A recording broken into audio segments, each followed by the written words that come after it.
రాజకీయాల్లో నైతిక విలువలు పారదర్శకతకు ప్రతీకగా నిలుస్తామని చెప్పేసి చెప్పినటువంటి జనసేన పార్టీ ప్రస్తుతం వరుస వివాదాలతో వార్తల్లో నిలుస్తుంది. ప్రజల యొక్క విశ్వాసాన్ని సంపాదించడానికి నిజాయితీ రాజకీయాలనే నినాదంతో ముందుకొచ్చినటువంటి ఆ పార్టీ మీద ఇప్పుడు అవినీతి, దౌర్జన్యం, అధికార దుర్వినియోగం, మహిళల మీద అగాత్యాలు, మహిళలను మోసం చేయడాలు ఇలాంటి తీవ్రమైన ఆరోపణలు వెలువెత్తుతున్నాయి. ముఖ్యంగా పార్టీకి చెందినటువంటి జనసేన పార్టీకి చెందినటువంటి అనేక మంది ఎమ్మెల్యేల మీద, నాయకుల మీద, ఇన్ఛార్జీల మీద, అధికార ప్రతినిధుల మీద వచ్చినటువంటి ఆరోపణలు ఇప్పుడు రాష్ట్ర రాజకీయాల్లో ఒక పెద్ద చర్చనీయాంశం అయిపోయాయి. జనసేన పార్టీ కూటమిలో భాగస్వామిగా అధికారంలోకి వచ్చిన తర్వాత పరిస్థితులు మరింత విషమించాయి అని చెప్పేసి సొంత పార్టీలో ఉన్నటువంటి కొంతమంది నాయకులు, అదేవిధంగా తెలుగుదేశం పార్టీ నాయకులే గట్టిగా మాట్లాడుతున్నారు. ఇసుక, మట్టి, గ్రావెల్స్ వంటి ప్రకృతి వనరులు ఏ విధంగా దోచుకుంటున్నారు, ఏ విధంగా అక్రమంగా దోచుకుంటున్నారు, వీటితో పాటు మద్యం, రేషన్ వ్యవస్థలో అవినీతి, అలాగే లంచాల వ్యవహారాలు విస్తృతంగా పెరిగాయి అని చెప్పేసి సొంత పార్టీలో ఉన్నటువంటి అనేక మంది నాయకులే మాట్లాడుతున్నారు. జనసేన పార్టీ నాయకులు దోచుకుంటుంటే అదే నియోజకవర్గంలో తెలుగుదేశం పార్టీ నాయకులు ఖండిస్తున్నారు. తెలుగుదేశం పార్టీ నాయకులు దోచుకుంటుంటే అదే నియోజకవర్గంలో ఉన్నటువంటి జనసేన పార్టీ నాయకులు ఖండిస్తున్నారు. అంటే ఆంధ్రప్రదేశ్లో పరిస్థితి ఏ విధంగా ఉందో మీకు అందరికి కూడా అర్థమైపోయినాలి. ఇప్పటికే ప్రజల మధ్య చర్చ కూడా నడుస్తుంది దీని మీద. ఈ పరిణామాలు చివరికి ఏ స్థాయికి వెళ్ళాయంటే ఆంధ్రప్రదేశ్ నుంచి ఏకంగా రాష్ట్రపతి గారికి లేఖలు రాశారు.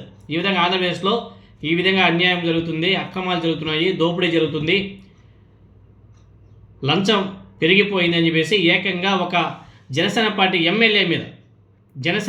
ఎమ్మెల్యే మీద కంప్లైంట్ చేస్తారు రాష్ట్రపతికి. ఆ స్థాయికి వెళ్ళిపోయింది. తాడేపల్లిగూడెం జనసేన పార్టీ ఎమ్మెల్యే బొడిశెట్టి శ్రీనివాస్ గారి మీద వచ్చేటువంటి ఆరోపణలు ఈ వివాదాలకు కేంద్ర బిందువుగా మారిపోయాయి. భూదాన్ భూముల వ్యవహారాల్లో అక్రమాలు, కేసుల పరిష్కారంలో లంచాలు తీసుకోవడం, ప్రభుత్వ అవినీతిలో జోక్యం వంటి ఆరోపణలు తీవ్ర చర్చనీయాంశమైపోయాయి. ఈ వ్యవహారంలో ఆయన కుటుంబ సభ్యులు, అనుచరుల ప్రమేయం ఉంది అని చెప్పేసి ఏకంగా రాష్ట్రపతి గారికి ఫిర్యాదులు కూడా వెలిపాయి. అంతేకాదు తర్వాత నెల్లిమెర్ల జనసేన పార్టీ ఎమ్మెల్యే లోకం నాగమాధవి, ఆమె ఏమని చెప్పేసి వచ్చింది అధికారంలోకి గెలిచింది, వచ్చిన 100 రోజుల్లోనే నెల్లిమెర్లలో 100 ఐటీ కంపెనీలు తీసుకొస్తామని చెప్పేసి చెప్పింది. ఒక ఐటీ కంపెనీ సరే కనిపించిందా మీకు?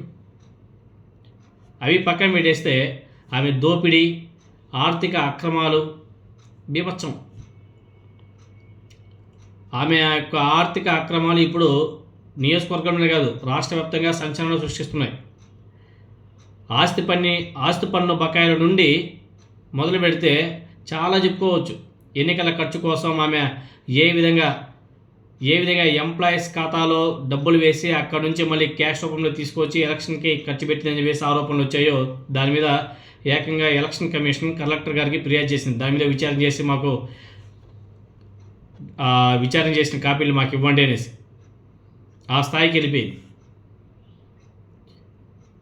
అదనంగా అధికార కార్యక్రమాల్లో కుటుంబ సభ్యుల జోక్యం పెరిగిందనే విమర్శలు కూడా గట్టిగా వినబడుతున్నాయి. తర్వాత railway Koduru Janasena party MLA Arava Sridhar, ఆయనకు సంబంధించినటువంటి ఘటన మహిళా భద్రత మీద ప్రశ్నలు లేవనెత్తుతున్నాయి. మరి వీళ్ళందరూ కూడా మళ్ళీ నిన్న పార్లమెంట్లో మహిళల గురించి పెద్ద పెద్ద సూక్తులు చెప్తున్నారు. ఒక మహిళ మీద లైంగిక వేధింపులు, తర్వాత దాడి జరగడం వంటి ఆరోపణలు రాష్ట్ర వర్గాల్లోనే తీవ్ర చర్చనీయాంశానికి దారితీశాయి. మహిళా రక్షణ మీద హామీలు ఇచ్చినటువంటి ఈ పార్టీ జనసేన పార్టీ, ఈ పార్టీ నాయకత్వం ఇప్పుడు ఈ ఘటనల మీద తీసుకుంటే చర్యలు ఏమిటి? ఏమైనా సరే చర్యలు తీసుకున్నాడా? పెద్ద గుడుసున్నా. ఇంతే కదండో. ఇంకొక ఆయన ఉంటాడు పోలవరం జనసేన పార్టీ ఎమ్మెల్యే బాలరాజు. ఆయన పోటీ చేసేటప్పుడు ఆయన దగ్గర ఏమీ లేవు, పెద్ద గుడుసున్నాడు. అసలు ఒక పైసా కూడా లేదు, కారు లేవు, బైక్ లేవు, ఏమీ లేవు. అప్పుడు ప్రచారం చేయడానికి కూడా ఆ జనసేన పార్టీ వాళ్ళందరూ కూడా చందాలు వేసుకొని మరి ఆయన కారు కొనిచ్చారు. ఇప్పుడు ఆయన కోట్లాది రూపాయలకి ఆ రేంజ్లో గెలిపాడు. ఆయన భారీ స్థాయిలో అవినీతి ఆరోపణలు వస్తున్నాయి. పెద్ద పెద్ద బిల్డింగ్లు కట్టుకునేసాడు. తర్వాత యలమంచిలి ఎమ్మెల్యే సుందరపు విజయ్ కుమార్ ఆయన ఇంకొక వ్యవహారం, ఏకంగా కంపెనీలకు వెళ్ళి అక్కడి నుంచి వసూలు చేస్తారు, పరిశ్రమల మీద ఒత్తిడి తీసుకువస్తారు, భూ వివాదాల్లో జోక్యం చేసుకొని అక్కడి నుంచి ఆయనకు కావాల్సిన రాబట్టుకుంటాడు.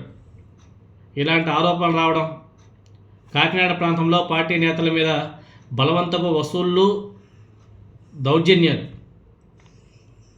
అన్నీ కనిపిస్తున్నాయి. జనసేన పార్టీ ఇటువంటి వ్యక్తుల మీద ఎక్కడ కానీ చర్యలు తీసుకోవడం. ఇంకా కొన్ని ప్రాంతాల్లో పార్టీ ఇన్ఛార్జీలు మహిళల మీద దాడులు, కిరణ్ రాయలు కానీ ఇంకా చాలా ఉన్నాయి, తిరుపతి కిరణ్ రాయ్ హత్యా కేసులు, భూ కబ్జా ఆరోపణలు రావడం, ఈ పరిస్థితులన్నీ కూడా చూస్తుంటే రాజకీయం జనసేన పార్టీ ఎంతకు దిగజారిపోయిందనేది అర్థమైపోతుంది. ఈ పరిణామాల నేపథ్యంలోనే జనసేన పార్టీ ఒక రాజకీయ వేదికగా కాకుండా వివాదాలకు కేరాఫ్గా మారిపోయింది, కేంద్ర బిందువుగా మారిపోయింది. జనసేన పార్టీ రాజకీయ పార్టీ కన్నా అరాచక వ్యవస్థకు కేంద్ర బిందువుగా మారింది అనేసి చాలామంది చెప్పుకుంటున్నారు. ఇదిగో ఎగ్జాంపుల్స్ ఇవన్నీ కూడా, ఇవి ఓన్లీ మేజర్వే, ఇంకా లోపలికి వెళ్తే చాలా ఉన్నాయి, అవి పెద్ద సారాంశం ఇవన్నీ కూడా.